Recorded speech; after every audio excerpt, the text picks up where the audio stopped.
Assalamualaikum warahmatullahi wabarakatuh. Salam sejahtera untuk kita semua, para pemirsa. Berikut ini akan dijelaskan lanjutan bahasan tentang mekanika fluida bergerak. Untuk bagian pertama telah dijelaskan tentang pendahuluan, kemudian debit aliran fluida, kemudian hukum kontinuitas dan teorema teori Selly. Nah, pada bagian kedua berikut ini akan dijelaskan tentang hukum Bernoulli serta penerapan hukum Bernoulli.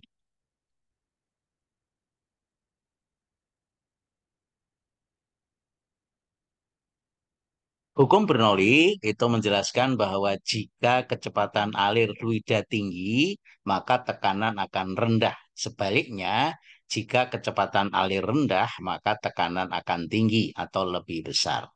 Kedua relasi ini bernilai konstan yang dinamakan dengan hukum Bernoulli. Secara umum, persamaan hukum Bernoulli dapat dituliskan sebagai berikut, yaitu bahwa P tekanan ditambah rho GH tekanan hidrostatik ditambah dengan setengah rho V kuadrat itu konstan. Di mana P ini tekanan dalam pipa satuannya Newton per meter kuadrat, kemudian rho adalah rapat massa zat alir fluida pada pipa satuan kilogram per meter pangkat 3, kemudian V adalah kecepatan alir fluida pada pipa satuan meter per second.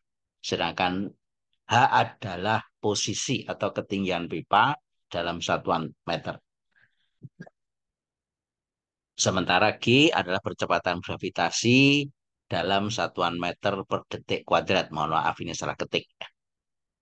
Nah, kemudian kalau kita lihat dari dua kondisi, misalnya ini pipa luasannya kecil, kemudian tekanannya P1, ketinggiannya H1, ini akan mengalir naik ke atas dengan luas penampang yang berubah menjadi A2 lebih besar, ketinggiannya juga berubah H2, kemudian tekanan pada permukaan sebesar P2, maka dari sifat kontinuitas, maka V1 kali delta T1 nanti harus sama dengan V2 kali delta T2.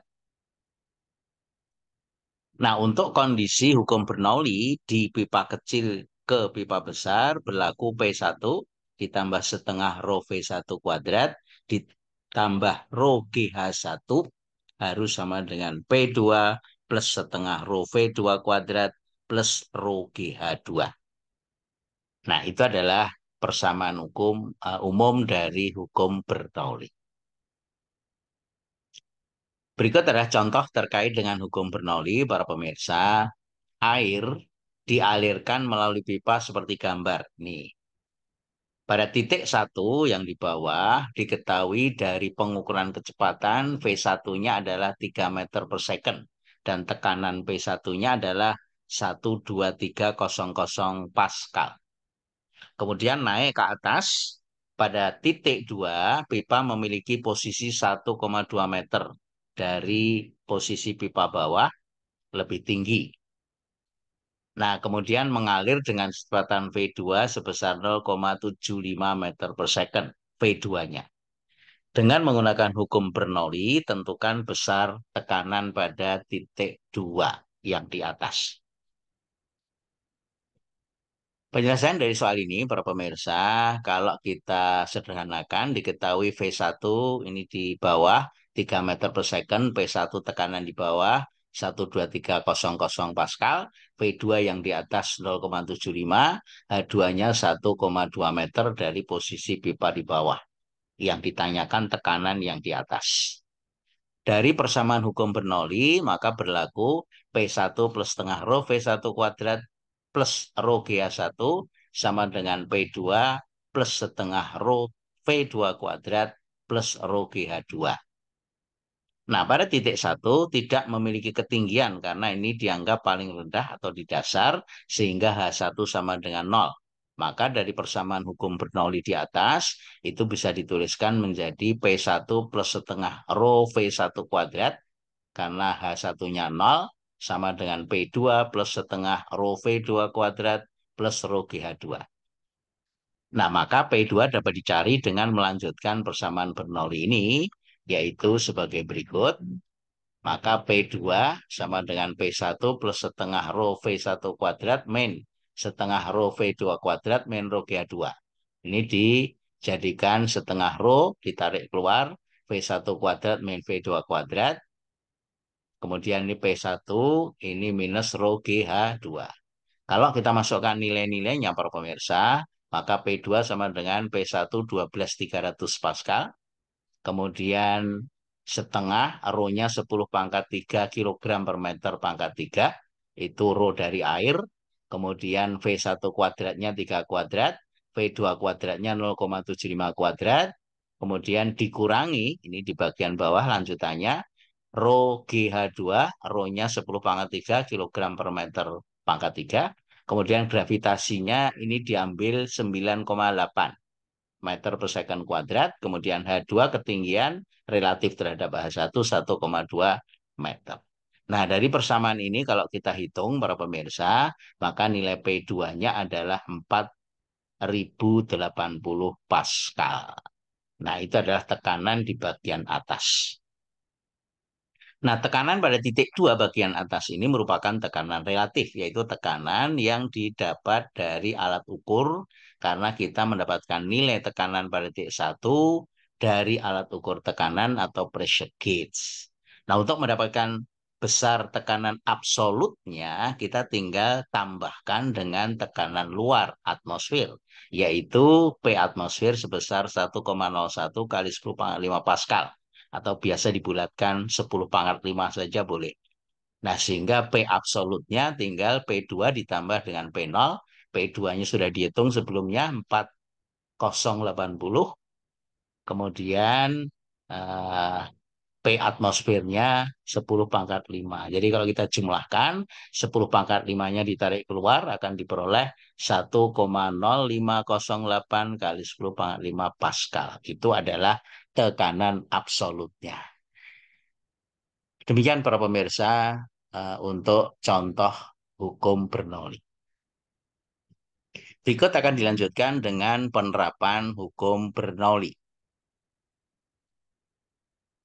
Contoh penerapan hukum Bernoulli itu salah satunya adalah pada desain sayap pesawat terbang. Agar terjadi gaya angkat pada pesawat, maka bentuk atau desain sayap pesawat sedemikian sehingga terjadi kecepatan alir yang berbeda antara bagian bawah dan bagian atas dari sayap pesawat.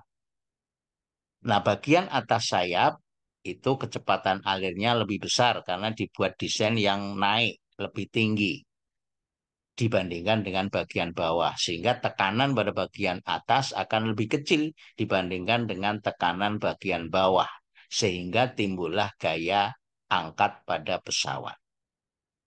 Nah, berikut ini diperlihatkan bentuk dari desain sayap pesawat, para pemirsa.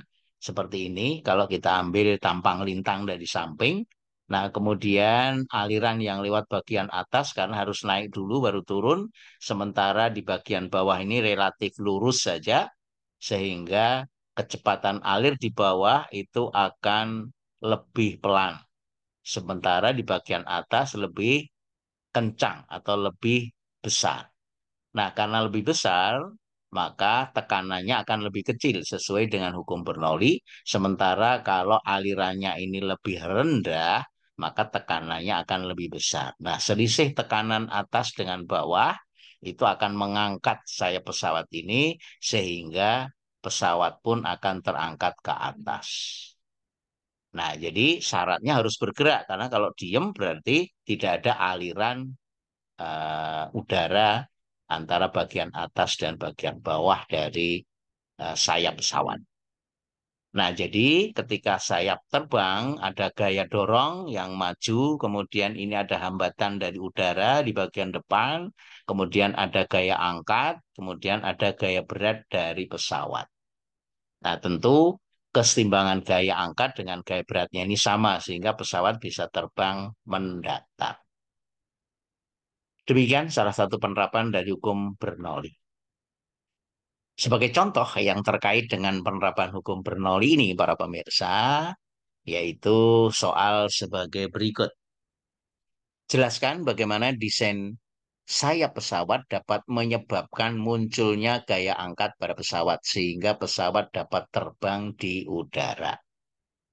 Sebagaimana dijelaskan sebelumnya, untuk menjelaskan hal ini dari hukum Bernoulli bahwa jika kecepatan alir fluida tinggi, maka tekanan akan rendah. Sebaliknya, jika kecepatan alirnya rendah, maka tekanan akan lebih besar atau tinggi. Nah, desain dari sayap pesawat itu dibuat modelnya sedemikian sehingga kecepatan alir bagian atas lebih besar dibandingkan dengan bagian bawah. Itu akan mengakibatkan tekanan lebih besar pada bagian bawah sehingga akan timbul gaya angkat.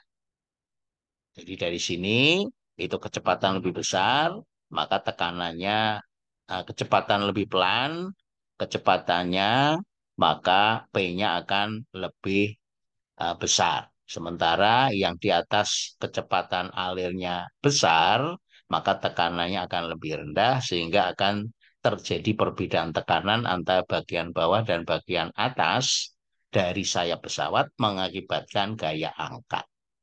Nah, gaya angkat ini itu untuk mengimbangi gaya berat pesawat, kemudian mesinnya mendorong ke depan, ini ada gaya hambatan atau gaya gesekan udara terhadap badan pesawat. Nah, demikian gaya-gaya yang bekerja pada pesawat yang dikaitkan dengan penerapan hukum Bernoulli. Demikian para pemirsa penjelasan tentang penerapan hukum Bernoulli.